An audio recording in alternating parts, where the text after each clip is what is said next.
Le 3 octobre 2021, Bernard Tapie est mort à l'âge de 78 ans, après avoir lutté plusieurs années contre le cancer. Ce 12 janvier est paru aux éditions Michel Lafon, l'autobiographie de son fils Stéphane, l'un des deux enfants qu'il a eu avec Michel Layec, intitulée Comment te dire au revoir. À cette occasion, il était l'invité de Léa Salamé dans Quelle époque, sur France 2 ce samedi 14 janvier.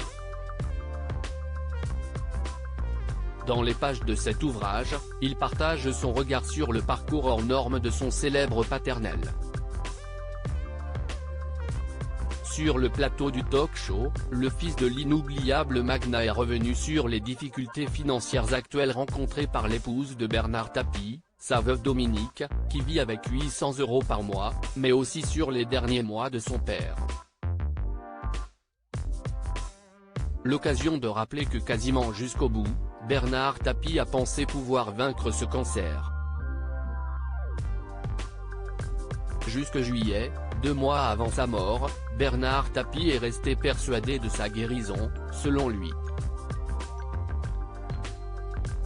Pour Stéphane Tapie, cette foi lui est venue de sa force mais pas seulement, car l'entourage médical y croyait aussi. Mais en même temps, tout le monde en était persuadé. Même ses oncologues au départ. Ils lui disent, t'as fait d'autres combats que tu as gagnés. Celui-là, tu vas le vaincre, sans problème.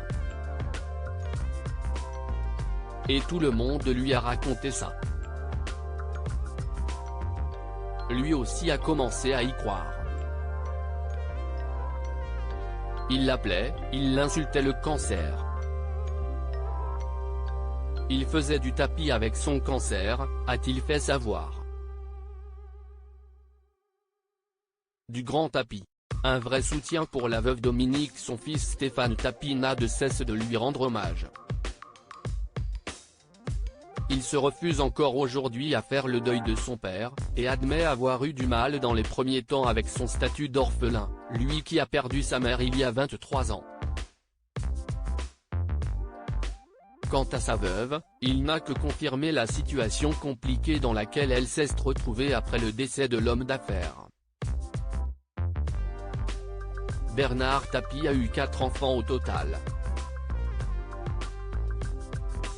Nathalie et Stéphane avec Michel Layec, puis Sophie et Laurent avec Dominique, sa veuve. Et celle-ci peut compter sur son beau-fils pour l'aider à éponger les dettes de son époux.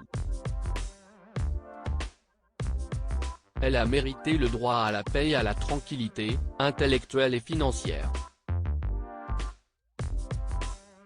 Si mes frères et sœurs ont eu raison de refuser l'héritage, j'ai, pour ma part, demandé un inventaire car il est hors de question qu'elles pâtissent de tout ça, seule, avait fait savoir Stéphane Tapie. Elle est une sainte à mes yeux.